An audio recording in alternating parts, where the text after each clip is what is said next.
Okay, so good afternoon, ladies and gentlemen. On behalf of CMA Sri Lanka, let me warmly welcome you for this webinar on the Sri Lanka's current economic issues, which will be delivered by Dr. PKG Harishchandra, Director Economic Research of Central Bank of Sri Lanka. As we all know, Sri Lanka is going through an unprecedented time post-independence where all Sri Lankans, big and small, they are facing a lot of hardships. Some are leaving the country, some are in the process of leaving. People are burdened with tax, people are complaining about cost of living. And at a time like this, I think it is very opportune for us to listen to a director from Central Bank of Sri Lanka. So to start the meeting's proceedings, let me now warmly welcome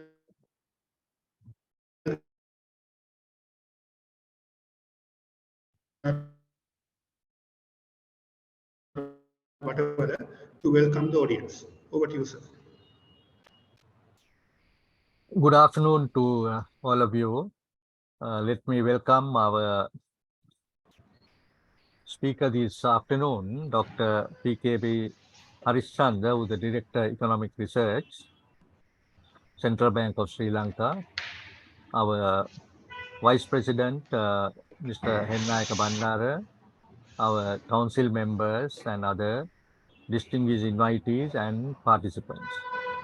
So today we are going to listen to a very important and interesting topic, which is on the current, it's on the current Sri Lanka's current economic outlook. Now, you must be all wondering why CMA, as the National Professional Management Accounting Body, is conducting these various seminars on the economy. Of course, we are more conversant with the financial and cost and management accounting areas. And now we find that we have to really be conversant with the economy. And today's situation is something that we had never expected. I don't think anyone really knew till this whole situation went from bad to worse. Of course, the COVID-19 pandemic has also its share, but certainly very many things that have happened. Because one of the things I was looking at is how no one has even made any comments or remarks regarding the situation earlier. Because you see, we have budgets. Budgets are presented in Parliament, and always the comments received are very favorable. Even the chambers of commerce, because they are looking at a narrow area, because they are looking what are the benefits that we can get. But I had not seen any comments on the budget deficit, how we are going to bridge this gap. So these are some key areas that we have missed out till we came to a situation that we were heavily in debt. Of course, I had seen some reports earlier. I had read, of course, Central Bank, I'm sure, would have commented, but I saw it in the Institute of Policy Studies, in their annual statements, where they mention that we are going to have a number of loan repayments maybe coming from maybe 2018 onwards. So these are things that people have not taken very seriously till we fell into this deep debt trap. I think all of us know that once you take a loan, what is that you really have no sleep, you know. If you have taken a personal loan, you know the amount of difficulty that you have in getting a loan, and also how we have to use it, how we have to repay the loan. But actually, when a government takes a loan, everyone thinks that that is not their business. But now everyone has realized it, because the income taxes have been raised very heavily. 400 to 500% of what it was. Slabs have been reduced.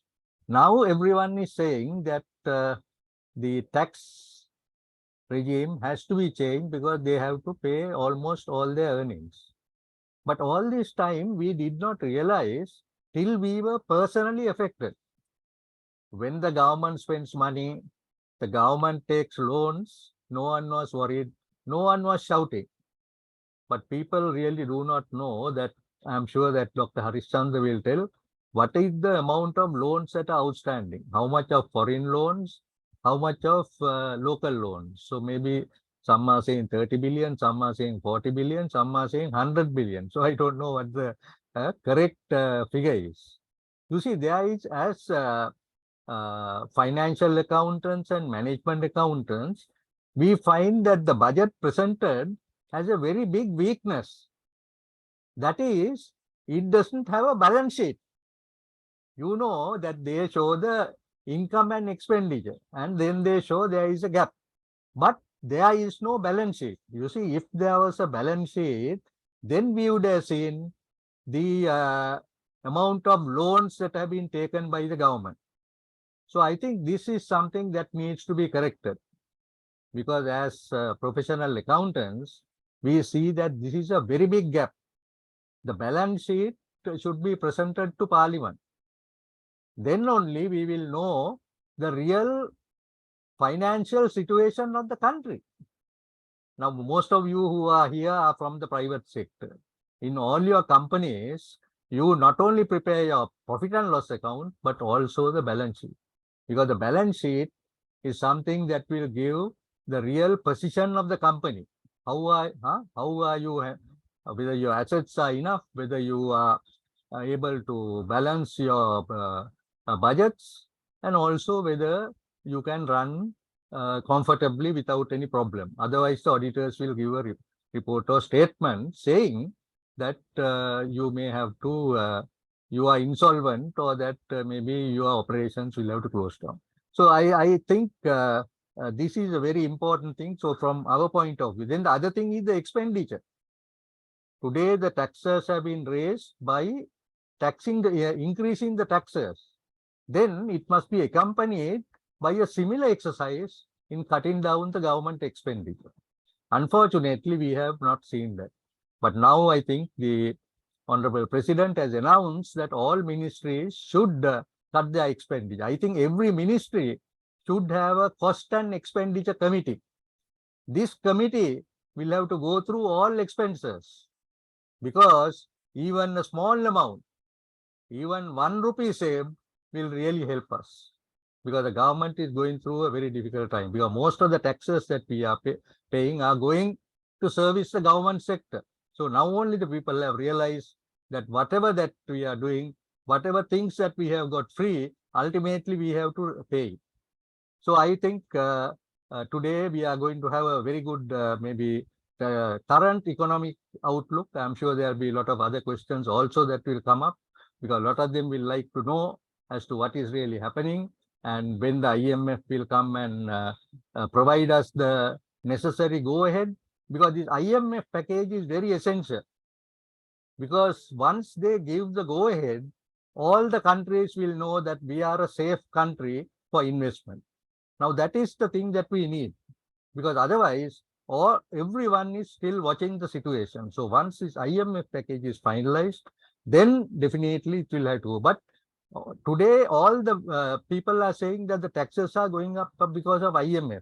Our expenditure may be going up because of that. But that is not the case. IMF is saying, put your house in order. They are not telling us what has to be done. We need to plan out. We need to use professionals. We need to use professional financial accountants, cost accountants, management accountants, people who can really tell how you can control this expenditure, how you can earn this income. Then only we will be able to do what they can say. So the IMF should not take the blame.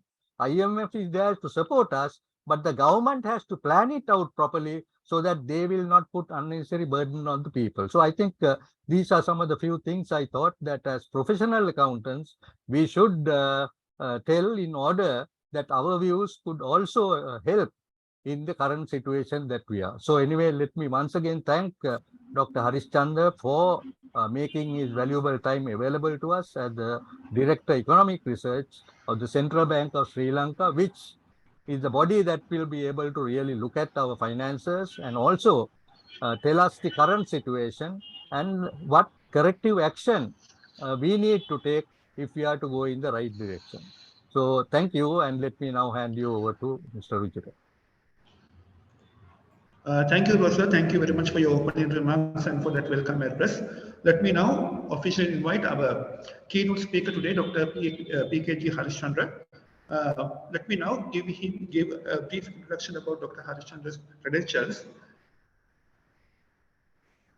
Dr. Harishchandra has a PhD in economics and also a MSc in economics from the University of Manchester, United Kingdom. He also has a merit with he also has a MBA with a merit from the University of Colombo, and also he has graduated with a BCom with a first class honors in year 2000 from the University of Canada. Dr. Harishchandra, as I have mentioned, he works as a Director of Economic Research of the Central Bank of Sri Lanka. He is a member of the Monetary Policy Committee of the Central Bank. Further, he works as Chair of the Research Advisory Committee of the Economic Research Department and as Editor of Staff Studies, Journal of the Central Bank. Previously, he has worked as Additional Director General of Fiscal Policy Department and Director of Economic Research of the Ministry of Finance on secondment basis. He has represented the General Treasury at the University Grants Commission. Prior to joining the Central Bank, Dr. Harishchandra has worked as an assistant lecturer at the University of Canada. He has published research articles in international and local journals on the areas of monetary policy, inflation persistence, exchange rate regimes, business cycles, financial system stability indicators, etc., and has authored articles for local periodicals on various themes. So at this moment, when our country is going through so many economic challenges, I think we are privileged to hear from an economist attached to the Central Bank of Sri Lanka, Dr. Harishchandra. We are privileged to have you here. Over to you, sir. Thank you very much, and very good afternoon to everyone. And thank you, Professor, as well, for the opening remarks, which set the sort of tone for my talk in the right place, because you explained the background to the economic situation that we are currently in, and some forecasts that were done in the past, and we also have played our role in that process through various communications in the annual report publications and in confidential reports to the relevant authorities. Whatever said and done, we are now where we are. And so today's talk is about the future, about the outlook. So my main focus is on the near-term outlook, how we can come out of this crisis situation. And then from there, we need further actions in terms of growth promoting reforms, medium to long run. So with that little introduction, let me straight away go to the presentation. If you allow me a couple of seconds to share the screen with you all.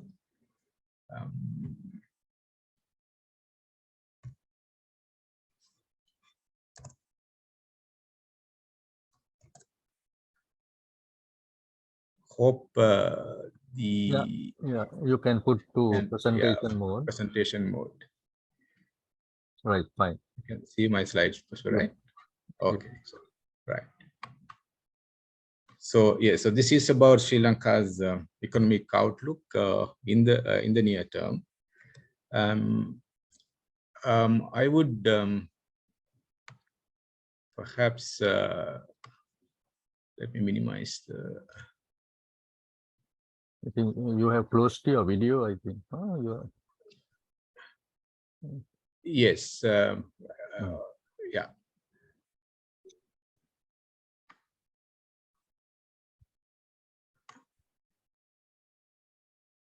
Right. So, okay. So, my sort of talk will sort of depending on sort of a baseline uh, scenario, if you like, because we are sort of having some assumptions about the conditions of the economy at the moment and into the future. Also, we are taking into account based on the known information as of now.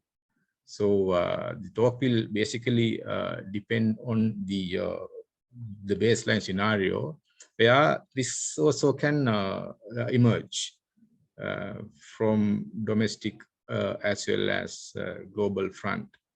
Um, but um, but we can identify at least key 4 areas where developments will really affect the country's economic outlook. One of which is the finalization of the IMF EFF arrangement and the macro fiscal adjustment program, which is coming with it. So our expectation is that things will be finalized soon, so that we can sort of initiate some sort of a reform program. Some of the reforms have already been implemented, and more like growth-oriented reforms will also be coming into the overall agenda going forward with the IMF Executive Board's approval for the EFF arrangement. And then we need confidence, because we have seen the worst of the balance of payments crisis, as well as the debt crisis in the economy. So we lost confidence. The markets lost confidence in the economy. Markets were really not. If you can just give me a second.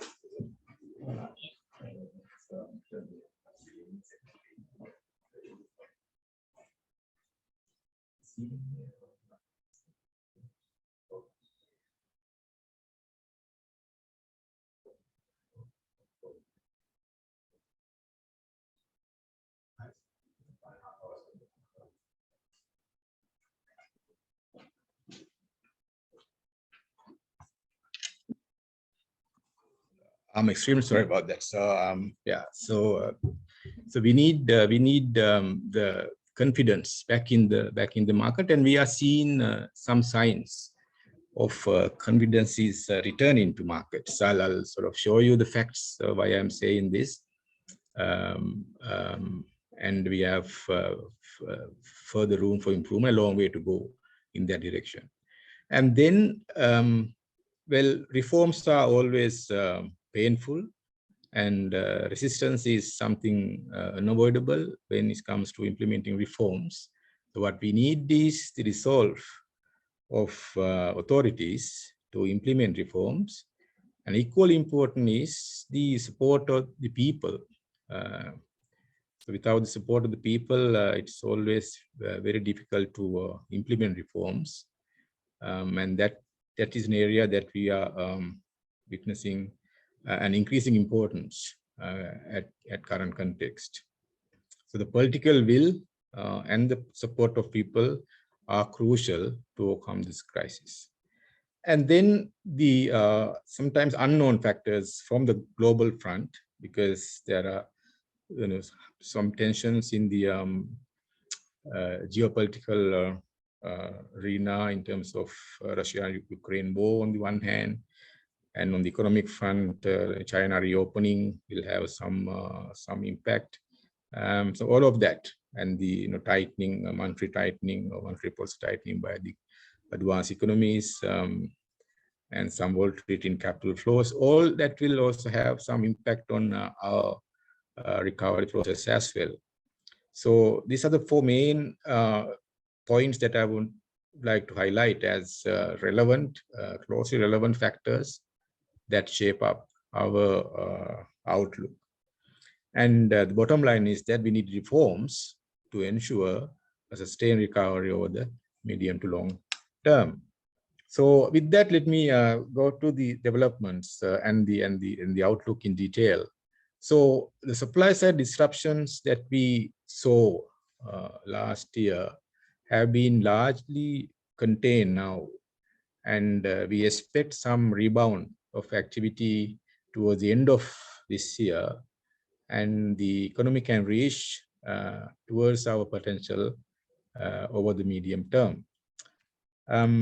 Let me begin with inflation, because as we all know, inflation accelerated to 70% last year, but from September it's coming down, and we think that this inflation will continue towards this throughout this year until we get our inflation back to our target level.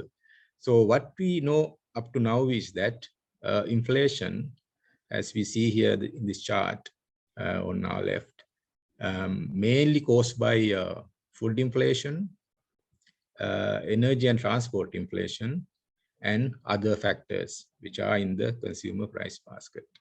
So what we see here is that September 2022, inflation peaked at nearly 70%. And since then, the food inflation is cooling, and the energy and transport inflation has not at least increased. It will have only seen a minor decline so far, but at least if we can maintain that component going forward, we can get the benefit of what you call base effect going forward, which I will show in a while. And the other factors also we have to maintain in terms of some tight monetary conditions, so that any sort of any demand pressures can be mitigated that will otherwise result in some upward pressures in the overall inflation process. So and you can see the chart on the right, both headline inflation and core inflation have peaked in September, and headline inflation is coming down quite fast, and the core inflation will be a little slower than the headline inflation, but both are expected to have a downward trajectory going forward. So one factor which is working in our favor is that the large increases that we saw last year, what you call the base effect, will have negative contribution to the inflation going forward. As you can see here, this is the chart that projects the base effect till January next year. And during April, May, and June, you see a large base effect will work in our favor. 9.3% in April, 8.3% in May, and 12.8%. These are percentage points contributions in June. So the inflation has two components, the process. One is the base effect, and the other one is the momentum from month to month, how much it increase. So in January, we saw only 0.5% increase. So if we can contain that month-on-month change of the inflation process, we can surely see a faster deceleration of the overall inflation because of this base effect. So how we can control the month-on-month inflation is basically, at least somewhere into the future, to maintain this tight sort of monetary conditions at sufficient level, so that any pressures on the month-on-month inflation can be kept in check. So based on that assumption, our baseline scenario, as we published recently, shows a faster deceleration of headline inflation towards the end of this year, and that will stabilize going forward at the targeted level. The red dot that you can see here at the top of the chart is the realized inflation, because we published this in third week of January, and the inflation numbers came a couple of days back.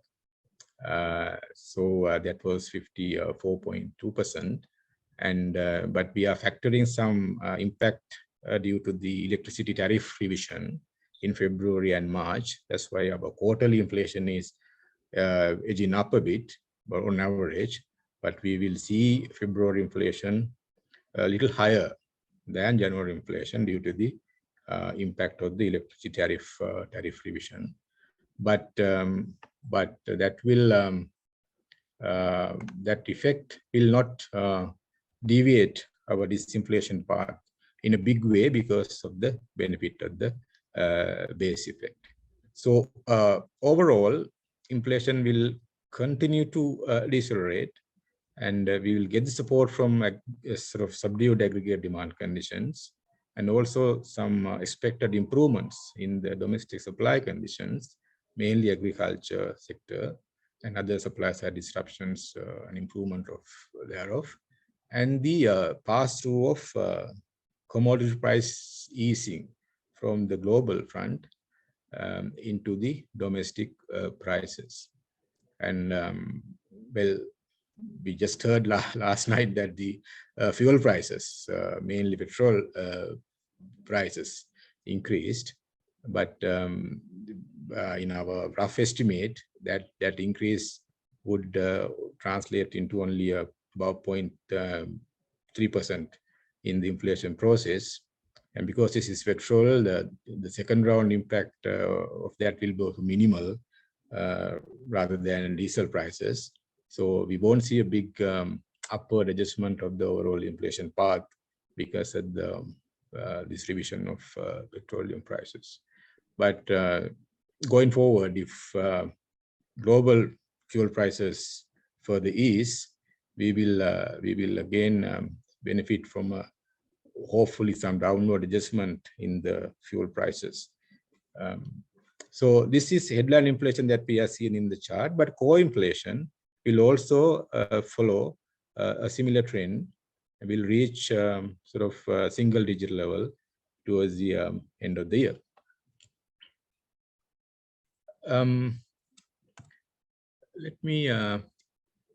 Let me move to the other second item that I had in the first very first slide.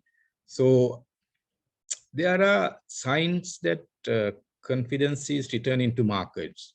So let me share some facts with you. So first, to begin with the government securities market, we saw the yields on government securities increased quite substantially.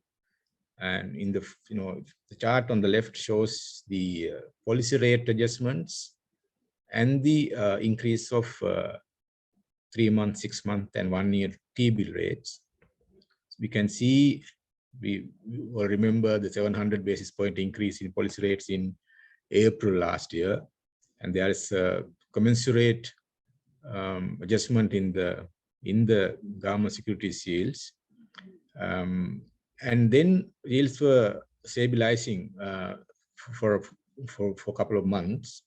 And then there was some news about domestic debt restructuring, which added huge risk premia to these yields, so that it started increasing in June, July.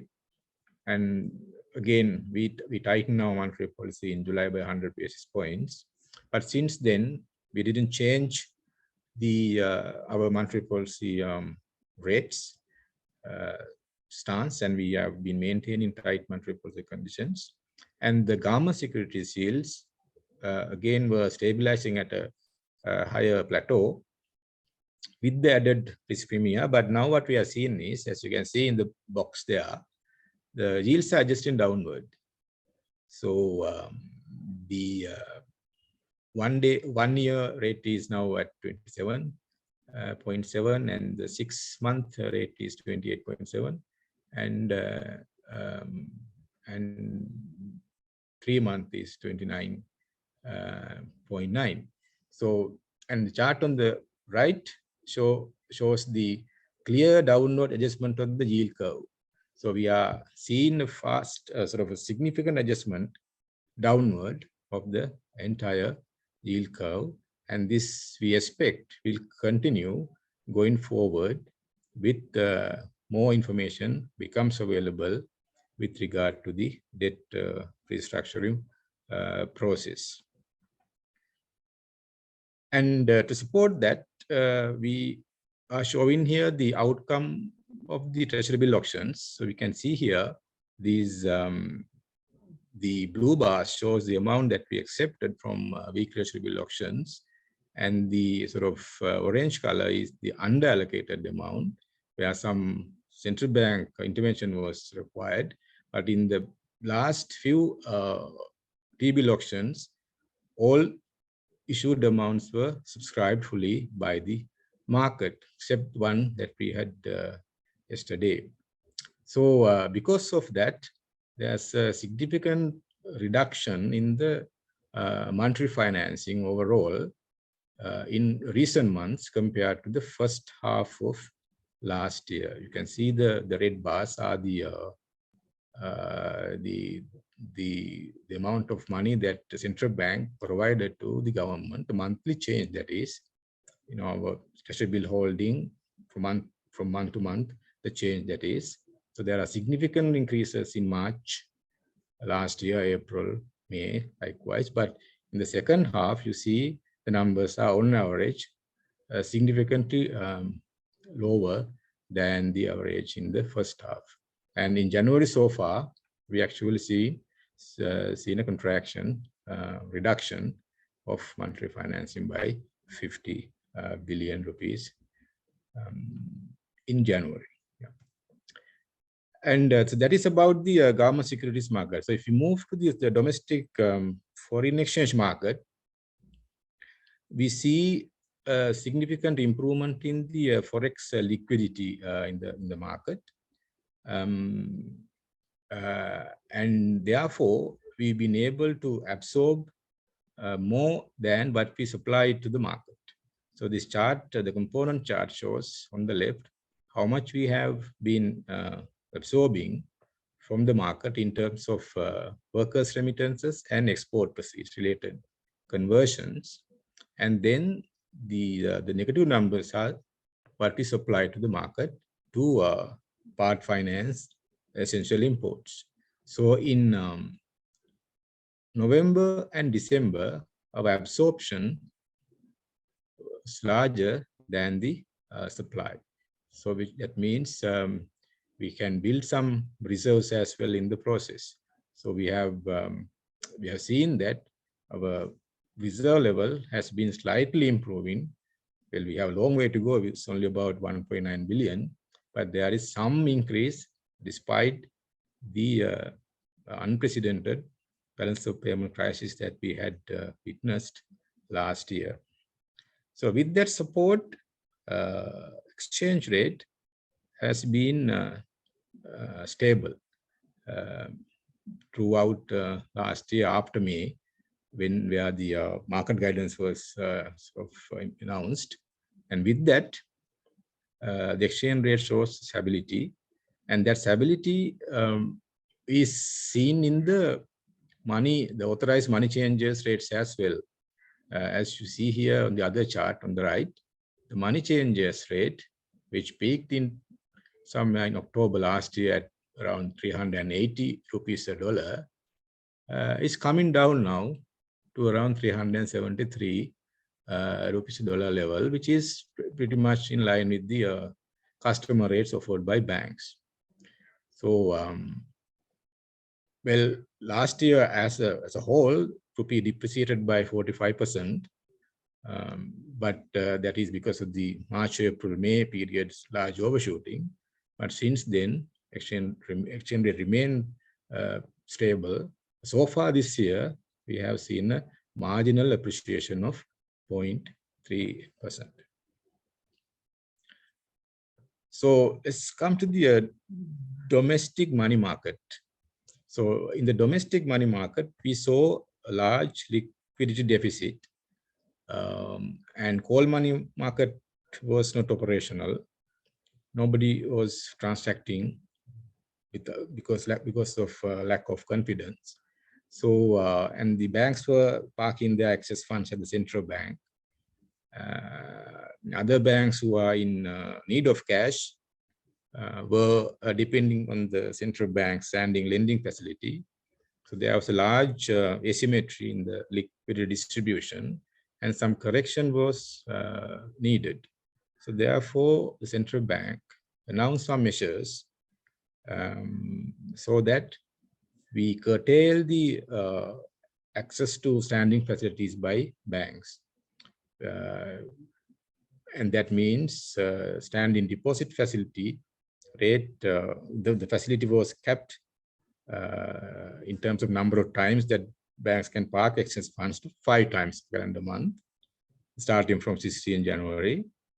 And the availability of standing lending facility was kept at 90% of the required SRR of the particular bank at any given day.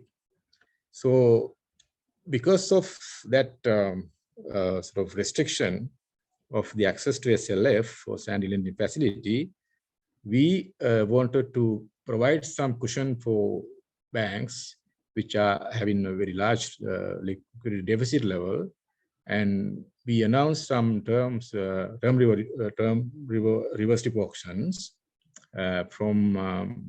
I mean, we'll be doing that from November, and we sort of did it more frequently in January.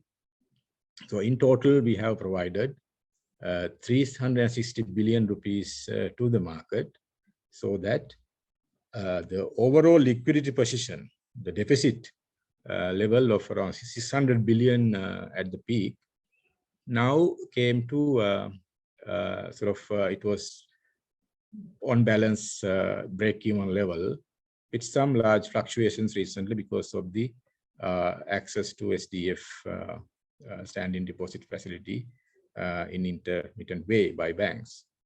But as a result, what we see here, activity in the coal money market has picked up. So the top chart on the right shows a monthly basis, the market volume in the coal money market, transaction volume, and the average coal money rate. So we see from month to month, there's a reduction in activity until October. And from November and December and January, we see a significant increase in activity in the coal money market. And also the rate has also come down slightly. Repo market is also the same. The repo market activity has significantly picked up in January because of banks with excess funds now have started transacting each other, so that these cash flow requirements of banks can be fulfilled to a great extent within the money market. So because of these improvements, we see the interest rates are adjusting downward. Because as I was saying a while ago, there's a huge risk premium in the government securities market, and that risk premium has come down, so that the treasury yields are coming down. As you can see here, the line, in yellow line, is the 3-month T-bill rate has come down, and accordingly, other lending rates, the prime lending rate also has come down to 25% to 8% level last Friday, and the deposit rates are also in response coming down. As you can see, the light blue line here, the new deposit rate has peaked in November, and it is coming down to 23.07% in December, and we expect further deceleration going forward. And the chart on the right shows the cumulative change in T-bill rates in the last 12 weeks, which show a large adjustment downward. So this trend we expect to continue because of the easiness in the domestic money market with the actions taken by the central bank. Nevertheless, monetary conditions will have to remain sufficiently tight to contain inflationary pressures. So we've been having that stance. And last month, we announced our first monetary policy review outcome, where we maintain the policy interest rates at 15.5 and 14.5% levels. So that we will, while expecting the risk premia to adjust downward, but the underlying monetary conditions will have to be stricter going forward, so that the any sign of easing of monetary policy can be contained, so that the inflationary pressures can be contained until inflation comes down to or comes back to the targeted level as we projected in our baseline projections. So, and tight monetary policy is a cost to the private sector as well as the public sector, because borrowing costs are very high, and the credit is contracting from month to month. This is the private sector credit from month to month, showing a contraction from June consecutively. December, it was a 73 billion contraction. So this is the cost of tight monetary policy, and which affects activity. And this is needed to bring back inflation to targeted level. So overall, there is this exchange rate the parity impact in March. So without the parity impact, the overall credit has contracted by 219 billion, which is a 3.1% contraction. But with the exchange rate impact, the depreciation impact, there is still an expansion last year by 445 billion, which is 6.4%. But this contraction we expect going forward will lessen in the first half of this year. And in the second half, we think some expansion of private sector credit can happen.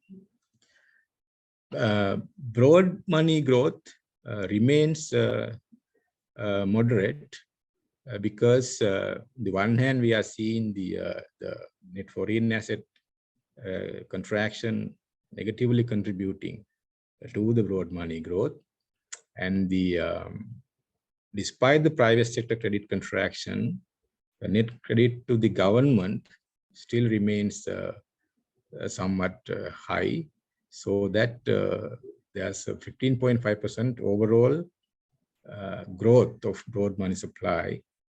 And while we expect some improvement in the net foreign assets, it's important that the expansion of the domestic assets is kept in check, so that the broad money growth will not rise, which may lead into some inflationary pressures. What is a bit more concerning is that, so despite the reduction in the interest rates, the SME lending and the rates applicable to SME lending are still increasing. And we are yet to see, now it is November data, we are yet to see an adjustment of the SME lending rates. We hope that the rates also will turn around going forward.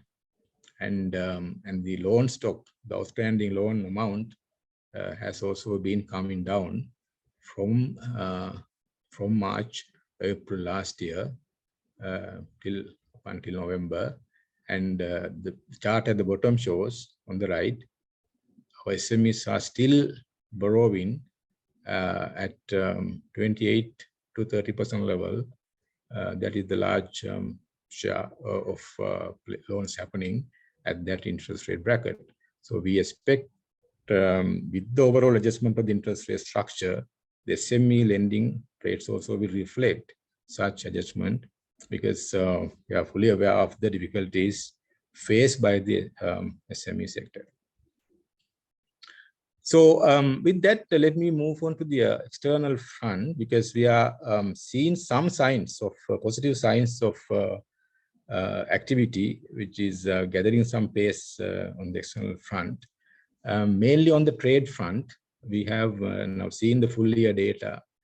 Exports have remained resilient and recorded the historic high value of $13 billion last year. While imports have declined, both due to the some administrative measures to control certain imports, as well as the overall activity moderation, both have contributed to lowering the import demand. It is by 18.3 billion last year. So as a result, the trade deficit has recorded the lowest level since 2010. It was 4.8 billion in 2010, the first bar you see on the chart. And now, last year, it was 5.2 billion. Significant adjustment downward compared to pre-crisis level of over nearly 10 billion trade deficit.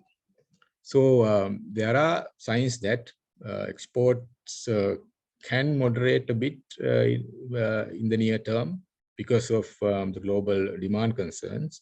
But as we saw a couple of days back, the global economic outlook was released by the IMF, where there were some upward adjustments in the major economies, so that any moderation can be transitory in the export sector performance, as we see, unless there are some other risks that can emerge due to other factors.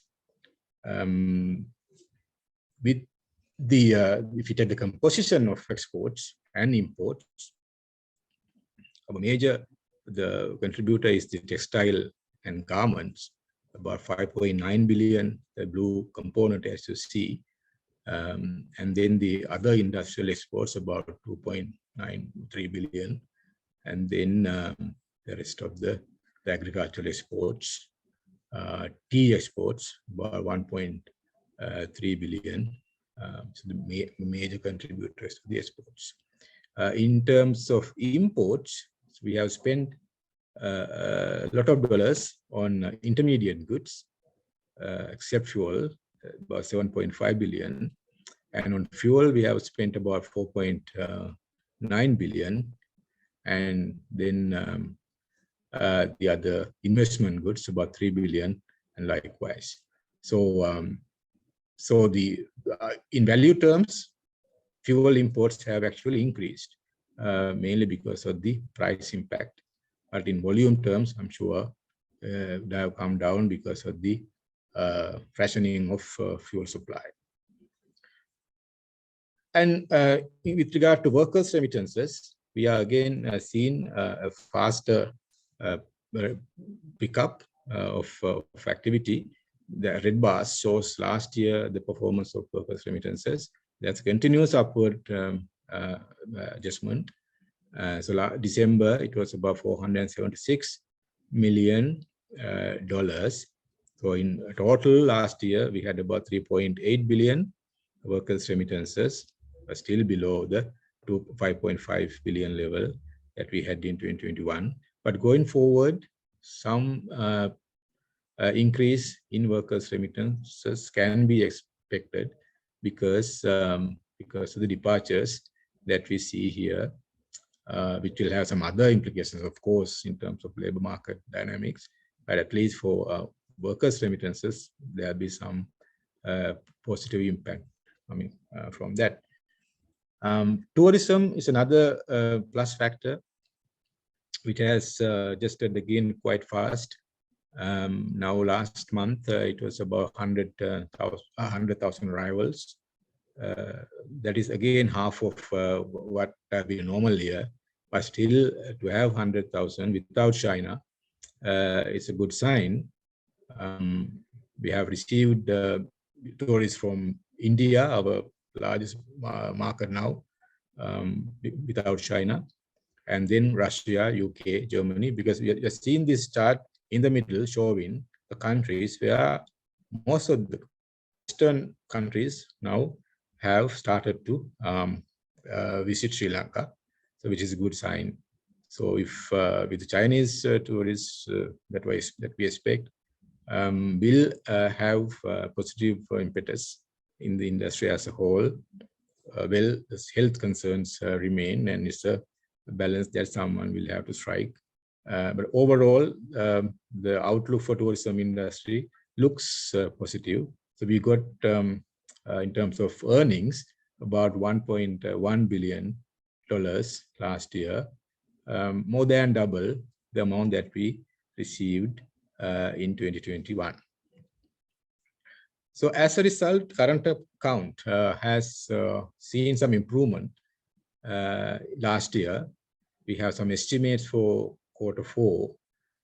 So with that estimate, we have about 1.8 billion, 1.8 billion current account deficit, which is about 2% of GDP. It is mainly coming from the reduction compared to 2021, which was about 3.3 billion deficit. The reduction has mainly come from the improvement in the trade balance from 8.1 billion to 5.3 billion, and services sector receipts, mainly because of the tourism, and the secondary income has recovered to some extent with the workers' remittances. And overall, the primary income account deficit has not increased in a big way, because we have some we didn't borrow new dollars in a big way in last year.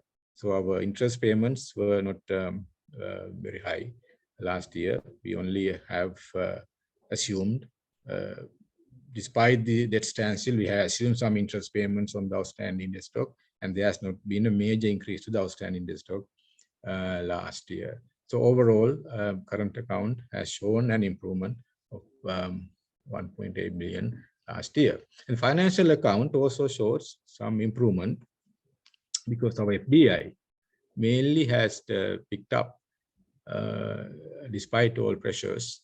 So in Q3, it's about 325 million last year, compared to 250 million in second quarter. And also the foreign inflows to the Colombo Stock Exchange and the government securities market show positive values last year compared to year before. So going forward, we can expect some FDI for the ongoing projects, either the port city or maybe some other ports related developments. Some regional economies are investing in the port area. So we will see some FDI happening going forward in this year. So with that, the other major expectation about to turn around the things is the arrangement from the IMF under the EFF for extended fund facility. So that is about 2.9 billion for a 4-year period. So we have reached the staff level agreement in September last year, and now it has to be submitted to the executive board of the IMF, and things are being finalized for that. And we have done almost all the prior actions, and also the debt restructuring process is also ongoing in parallel, and we have received the financing assurances from India, And we expect the same from the Paris Club soon. We expect the board approval will happen in the very near future. So what are the objectives of this IMF program? Mainly it is a revenue-based fiscal consolidation process. So as we already know now, government has embarked on a revenue reform package. There are some other issues that need to be sorted out, but it's mainly because Sri Lanka has been a low revenue country by any comparison, so the revenue has to be fixed, and that's why bold measures have been taken. At the same time, SOE reforms are being done to make our SOEs remain resilient or solvent. So some cost recovery pricing mechanisms were implemented already for fuel prices, electricity prices, gas prices, and all of that. So that's one aspect of that. And then IMF program is very much emphatic on the social safety net, providing adequate funds to ensure the vulnerable segment of society gets adequate financing under these difficult circumstances. And then our public debt management is another key area where we need to restore our debt sustainability by doing some treatment. And then again, on the price stability, we got to have a strategy to restore price stability, bring back inflation to the targeted level over the near to medium term.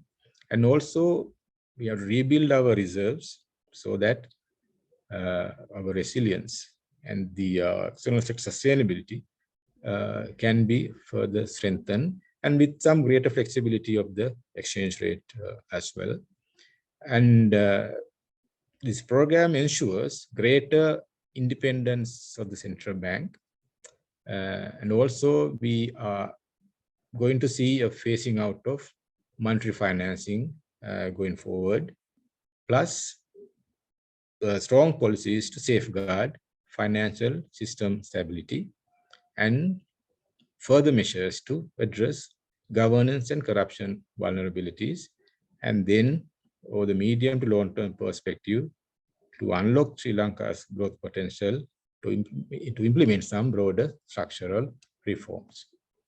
So in terms of debt restructuring process, so IMF in principle does not lend to countries where debt is not sustainable.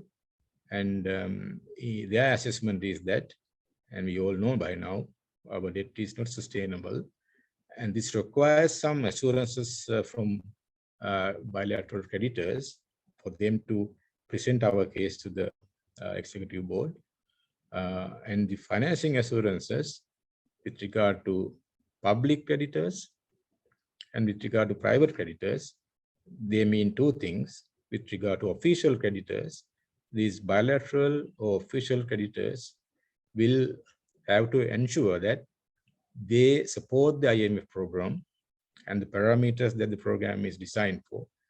And in that, any treatment for their debt, they will give some sort of assurance that they will accept. In writing, which is needed, and India has done that, Paris Club will do that, and China also has done that. There's some negotiation on the latter, but hopefully things will be sorted in the near term. And with regard to private creditors, mainly our ISB holders, we can negotiate with them in good faith, and that's by sharing information, and that means so they are they are also in agreement to the overall IMF program, and then our case can go ahead. So after the board approval, the negotiations with the private creditors and official creditors can start. So Professor Watawala mentioned about the debt, Sri Lanka's debt. So this is what it is. By in June last year, I'm showing here the foreign currency debt and local currency debt in dollar terms for comparison purposes, and the total debt. So our debt has mainly three components: central government debt, which has multilateral debt, bilateral debt, and private. So multilateral means the World Bank, ADB, and all these, and AIIB kind of multilateral lenders. Bilateral means the government to government lending. So as of in June last year, we had 35 billion in total central government debt coming from multilateral, bilateral, and private. So private mainly means the bonded ones, the ISB holdings, that's the foreign currency. And then we have SOE debt, mainly government guaranteed debt, again from multilateral, bilateral, and commercial creditors. And then we have central bank debt, which is again mainly IMF debt and some other swaps and on bilateral basis that we have. That is the foreign currency, foreign law. And the other major item is the domestic local currency debt. We mainly have treasury bonds, is bonded 30 in dollar terms, 30.9 billion. And then we have SOE debt of 1.6 or 1.7 billion. And in total, we have local currency 32.3 billion. So overall, central government debt is 70 billion in dollar terms, both rupee loans and dollar loans. SOE debt 6.6 billion, central bank debt 3.1 billion, and altogether about 79.9 billion. So, compared to our GDP was around, around that level a few years back, but because of the impact of contraction and exchange rate changes, in dollar terms, our GDP level has come down. Therefore, this number is more than 100%, about 120-25% at present. So this is the overall debt stock of the country, and this is published information. I think you can see on the Ministry of Finance website this information. So with regard to our bilateral creditors, so this table shows those bilateral official debt. So we have Paris Club members 3.7 billion, and non-Paris Club members have the largest share, 6.1 billion, and of them, China is the largest, 4.1 billion, India 1.7 billion. And this is without the ACU liabilities, by the way. So if you take the comparison, the 40% of overall bilateral debt is held by China, Japan 24%, and India 15%. And if you include the ACU liabilities, that share will go up. So about the sustainability, what it means, this is again with the IMF. They have done the assessment on Sri Lanka's debt, which in their view is unsustainable.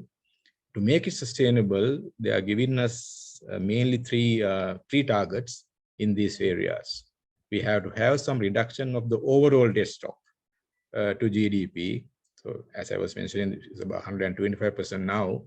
It will have to come down to a certain level into the future. And the other target is the annual gross financing needs of the government in terms of some GDP percentage will have to be kept at defined level. And then the other target is the foreign exchange denominated debt service expressed as a share of GDP again will have to be kept at certain level. So these are the three targets that we need to achieve in making our debt sustainable going forward. So this the information about these targets will become public once IMF board approves our facility. Quickly on the fiscal front, it is already known government has embarked on a revenue-based fiscal reform package with upward revision to corporate income tax rate and the personal income tax rate and all of that, which is attracting a lot of attention at present. And also government has announced the debt restructuring process, and also government is keen to cut down expenditure. Well, yeah, there are some developments on that front, and then some suspension of capital projects because of the pressures that public finance is facing, and also some reforms to state-owned enterprises, including introduction of cost-effective pricing mechanisms. So it's a package which will ensure that fiscal operations can be carried out without much pressure, while meeting the primary balance target under the IMF program and the debt reduction targets under the IMF program. So my last point is that on the economic activity front, because we are feeling the pain of very tight monetary and fiscal policies, therefore our activity remains contracted big way, the historically largest contraction. We know only till now Q3 data last year, it was 11.8% contraction compared to 8.4 in Q2 and 1.6 in Q1. So overall, the first 3 quarters of last year recorded a negative growth of 7.1%, and we expect the fourth quarter will also have some sort of contraction, and therefore the annual growth will be around 8% negative last year. But we have some baseline forecast for the activity in this year, and towards end of this year we will see growth turn into a positive level, but subject to some uncertainty in terms of in development that can happen domestic and the global front. But what we see, the leading indicators or high frequency indicators suggesting, this is again last year, some downward trend of industrial production activity. Purchasing managers index manufacturing, the red line is below 50 threshold. Services sector seem to have done a bit well with the tourism, I think, sector uptick. And the electricity generation again is declining towards last year, end of last year.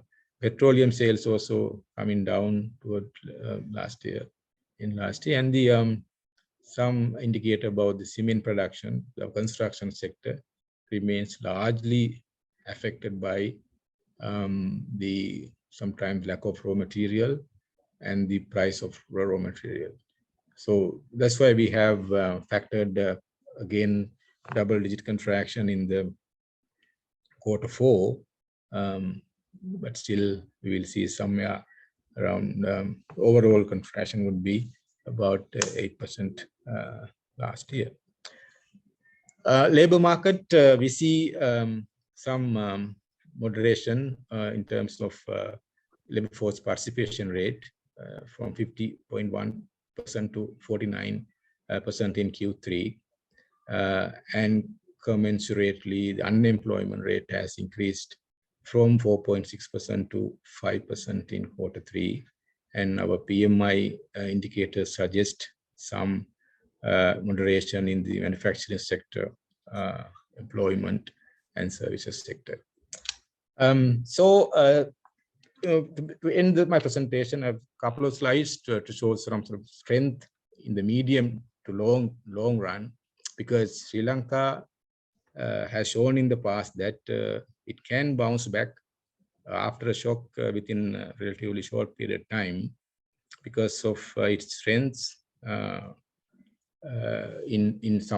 some fronts. So we see one major positive area would be the activity in the Colombo port city, and we are seeing some developments taking place with some interest from advanced economies as well as regional economies, and our infrastructure in terms of the port sector, in particular, the East Container Terminal, West Container Terminal, and the Gold Port development on the one hand, and the digital infrastructure, the investment that goes into that will sort of prepare the economy to benefit from developments taking place on that front. And because of the these developments, we will see some medium to long run growth prospects can be enhanced. And on the global economic front, a couple of days back, the IMF released the January update, where the global economy would record a moderation compared to last year. It was 3.4% to 2.9%. But the good news is that they have revised their projection upward from 2.7 to 2.9 compared to the October projection. But again, next year, growth will moderate. But in the emerging and developing economies, this year, growth will pick up from 3.9% last year to 4%. And compared to their October projection, so significant upward adjustment from 3.7% to 4%. So the global outlook looks positive, but there can be some risks going forward. But current indicators suggest that developments on the positive side, because global inflation is cooling, food inflation is coming down, and the milk powder prices, for instance, coming down with some uptick in recent months. So, and the coal prices again coming down, and oil prices, well, there may be some development in recently because of China reopening and geopolitical tensions. And the oil prices have also come down, and the gas prices have also come down, again with some aberration recently. So risks can come from domestic factors as well as global factors. But my talk was basically based on the baseline assumptions that we use for our projections. So what we can reasonably expect is that by end of this year, inflation will come back to single-digit levels, and the output growth can record towards the end of this year some positive number. The most important thing is that in the way forward, the returning confidence of markets and the businesses is utmost important. And how you can build confidence is some credible policy actions. And through credible policy actions, you will be able to restore confidence. And that confidence is needed to restore stability. And the stability is needed to ensure a sustained recovery and then reach our potential growth path over the medium to long term. So with that, let me stop my talk, and thank you very much for your attention, and I'll be happy to answer any questions. Thank you. Thank you very much, Thank you. Dr. Harishchandra. I think your presentation has really brought some maybe calm to us. I think some sort of I should say a satisfaction, because I know that you all had to bear the brunt of it, you know. The policy measures that you all have taken were very painful. In fact, still people are complaining, but from what you presented, we have seen very good results. So I think that's a very good sign of what you all have been doing. And I'm sure that, as you say, that we will be able to rebound. But I think everyone has to tighten their belts, as always that we see. And of course, we may need to stop the people going out of the country. That's, I think, another problem that we have faced, especially the professionals. And maybe rethink on some of the policies that may hurt the people who are good. Actually, if a person is good, then they earn more, and now they have to maybe, as a result, make bigger sacrifices. But from the figures we have seen, the lending, the the negotiations with the IMF, the other creditors, which have really shown good results. So I'm very happy that your presentation will certainly build a lot of confidence, and of course, all those who have listened to it would have said certainly gain. I'm sure that there are very many questions that have been posed. So I will now hand you over to Mr. Ruchira to go through and then take up the Q&A session. Thank you very much, Professor. Thank you very much, Dr. Harisanjan, for that informative and very detailed presentation. We all learned a lot, and there are a few questions that have come up, and I will be assisted in this Q&A session by Mr. Kiran Roche. Doctor, I would like to ask a question. I think this question came as the first question. This person is asking, why are we charging the same tax rates irrespective of the duration of the deposits?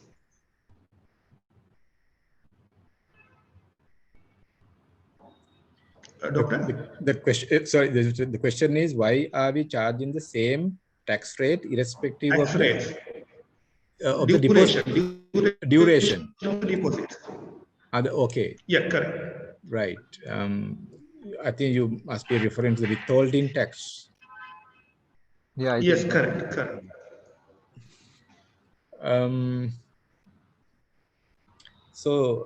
Well, I'm not a tax expert, but what I understand is that the the taxable income for a particular year doesn't really the tax rate doesn't really differentiate between the duration of the I mean, it has not been the case in the past as well, right? You have a fixed withholding tax rate. Look, I think the intention of the question was to check whether we are achieving the purpose of this policy if we charge the same tax rate irrespective of the duration. Because I think that person is asking, okay, if we put the same tax rates for long-term deposits, they may not invest for a longer period. I mean, yeah, I see where the question coming from. I mean, the thing is like this now. So the duration of the deposit and the interest rate offered to that duration will take the term premium, right? That will factor the term premium. And so that's where the sort of benefit or advantage can come from depositors who are sort of having these differences in the tenure. But that is the return to deposits, and which will take into account the duration. But for tax purposes, I have my doubts. I mean, how can that be practically implemented? You take only one particular year, and then your taxable income. Yeah. And you apply a flat rate, and sorry, I'm not in a position to give you I mean sort of more expert answer on That's that. All right. Yeah. That's all right. Look, there's a one more question on the interest rate. Okay, since the inflation is expected to decrease, in the presentation also you have mentioned inflation will come to a single digit level by end of this year. Will the central bank reduce interest rates? Right. I missed the first part of your question, but if I heard you correctly, so the question is about, so when we are expecting the inflation to come down. Doctor, he was asking. Yeah. Yeah, exactly. So if the person is, I think Ruchira, you're having a problem with your mic, I think. That's right. But I think that we got the gist of the question. I mean, if inflation is projected to come down during the year, can interest rates also come down? As I was explaining, one thing is that the high risk premia way beyond the policy rate adjustment is being now addressed, which is coming down. So the interest rates are coming down because we have this treasury bill rates and the prime lending rates are linked in a way as alternative investment options. So if government securities yields are coming down due to the risk premia, and that will also reflect in the mainly the prime lending rate as well to a great extent. And then the liquidity improvements in the domestic money market will also have some downward pressures on the interest rates, well, without changing the monetary policy stance, right? Because there is this space that rates to come down because of the risk premia with regard to other concerns. So that will happen for sure, even before inflation comes down. But when inflation comes down towards the end of the year, and usually our main policy tool to tame inflation is the policy interest rate. When inflation is coming down to the targeted level, there's no reason policy interest rates to remain high. So it will have to come down. The timing depends on the trajectory of the disinflation process.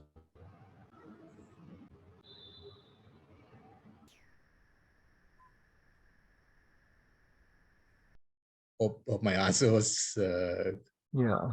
I think, Ruchira, you are having a problem. Tyrell, can you go through the questions? Because he's having a problem, I think. All right. Dr. Harishchandra, I think the first part of the question was they're asking difference between core inflation and headline inflation. What is the difference between headline inflation and core inflation? right. I think the second part you answered, but I think as an outlook, what they're expecting is what kind of interest rates are you projecting towards the end of the year?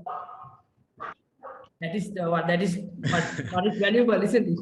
This is the I think it's a very valuable question, but we like in other countries, like say for instance US Fed, for instance, they are projecting their interest rate path, and they are also saying how many further interest rate rises that they will carry out.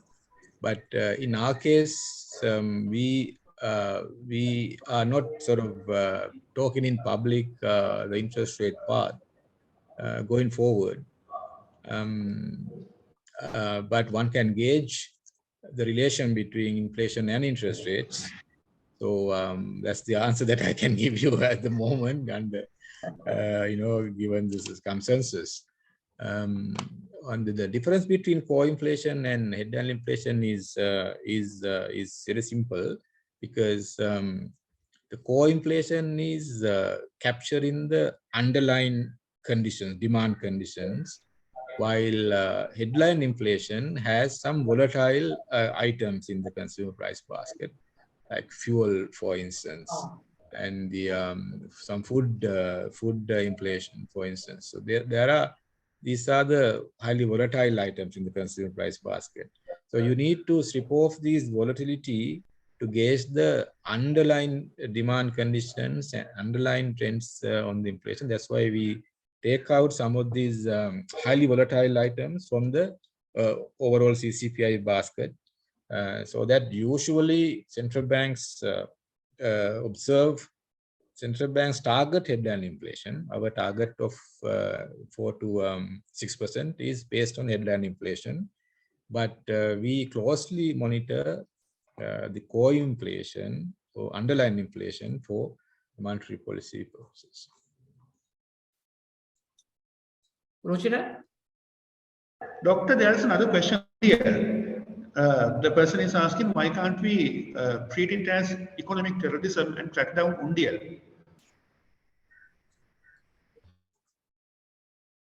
Yeah, Undial is so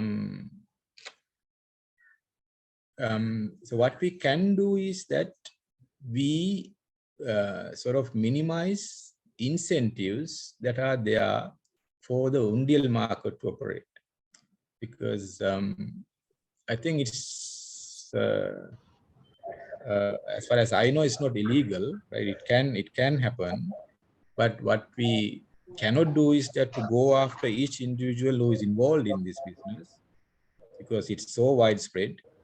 But what we can do is to minimize incentives by allowing market forces to operate, and that's what we are trying to do now. Some flexibility, more flexibility in the exchange rate will result in these incentives for the Undial markets to operate are minimized. And also, sometimes the fee structure of the banking system will also sort of deter certain customers coming to the banking system because of the high costs involved. So if we can minimize these cross-border transactions costs, so that we can, incentivize more transactions in the formal banking system. Okay, thank you, Doctor. Doctor, there's a question on trade deficit. This question is about, okay, why don't we encourage exports by giving tax benefits, okay, by reducing the tax on exporters in order to reduce the trade deficit? I think that was the plan. I mean, that was the case before these tax reductions that were introduced in 2019. Exporters were taxed at lower rate. Now the issue was that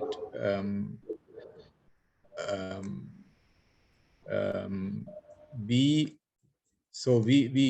managed to reduce the trade deficit by $3 billion last year. And the one major factor was that despite the measures to curtail imports helped, and exports were encouraged by the large depreciation of the rupee as well. So there's a 45% depreciation of the rupee, and it's a direct benefit to the exporters. It's like a tax cut on the exporters. So because we were having this dollar crisis, and on the one hand, so that was addressed by mainly curtailing imports, and then the depreciation supported exporters. But if you want to cut taxes, then how we are going to address this revenue shortfall for the government? So we got to balance both external front as well as the fiscal front. So with the 45% depreciation, I think it impacted in a big positive way for overall exports last year. And that is almost equal to a tax cut. And I know that some exporters actually have some import sort of content in their business model, like garments sector, for instance. But still, the value addition is benefited by the large depreciation.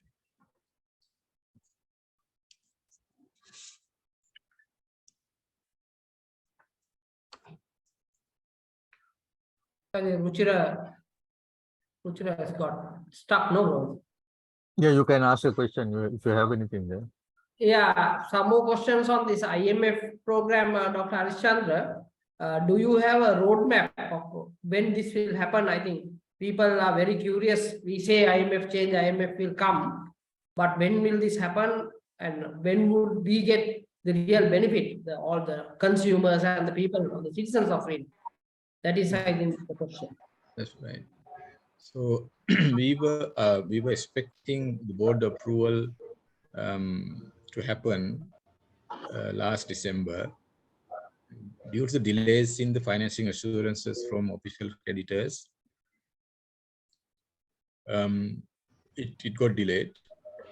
But what we now see is that about 60% of our, bilateral creditors have expressed their support, both India and Paris Club.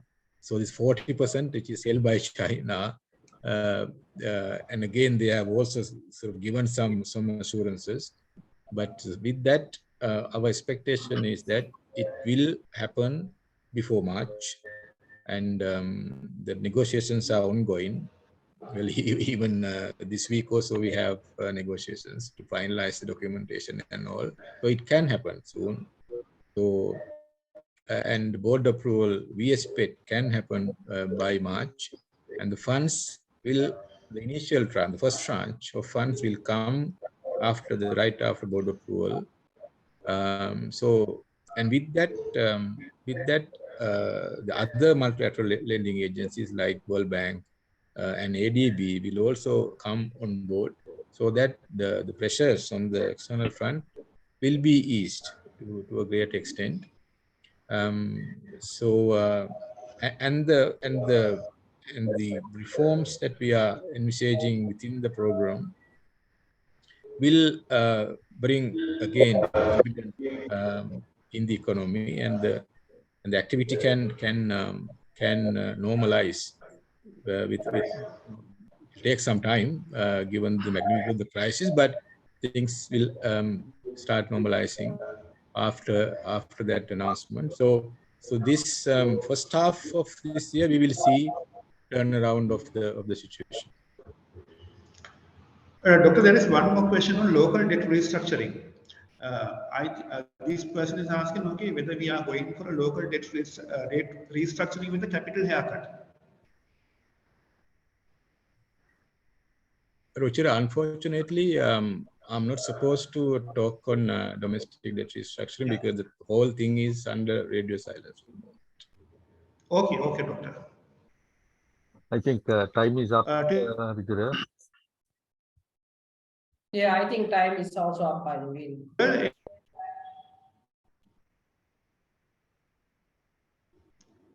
I think we have come to the end of Q&A session.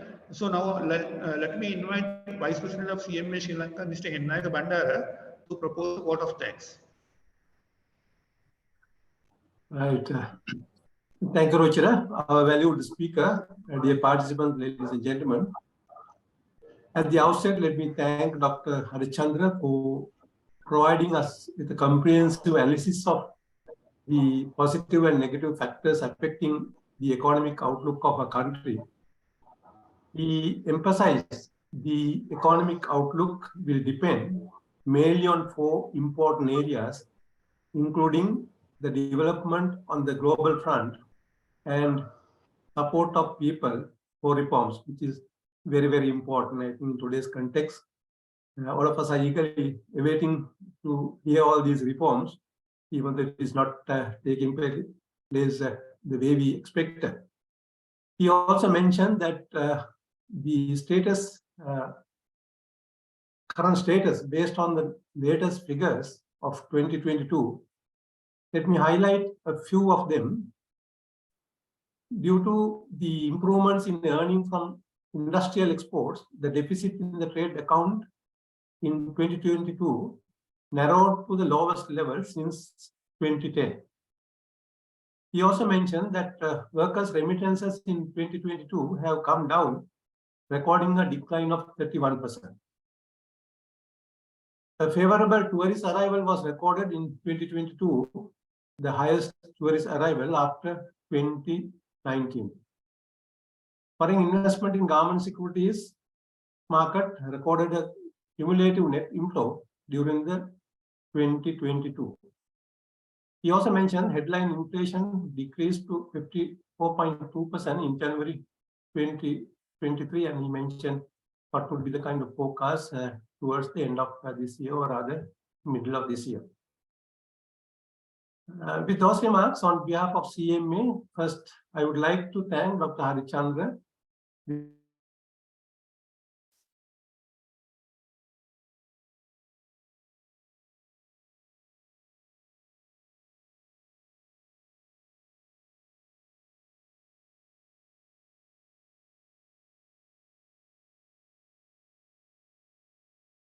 I think seems to be having some problem. Just give 2 minutes and then.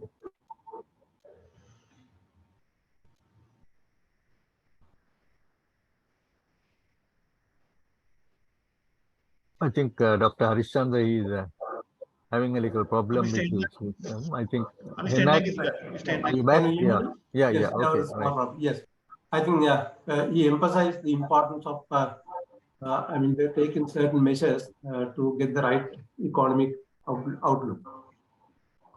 I believe that the matters highlighted by Dr. Harishchandra will assist all our participants to enhance their knowledge on the subject area.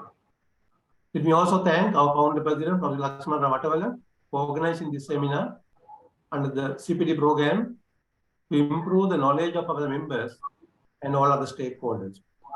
Finally, I would like to thank members of the Institute and others for their participation, and Mr. Richard Perra, Mr. Tiral, the CMA team for the support extended to conduct this important event. Thank you. Over to you, Richard. Thank you, Mr. Hennak. Professor, any last words from you?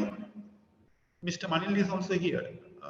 Yeah, I think I have nothing to say, but maybe once again to say a big thank you.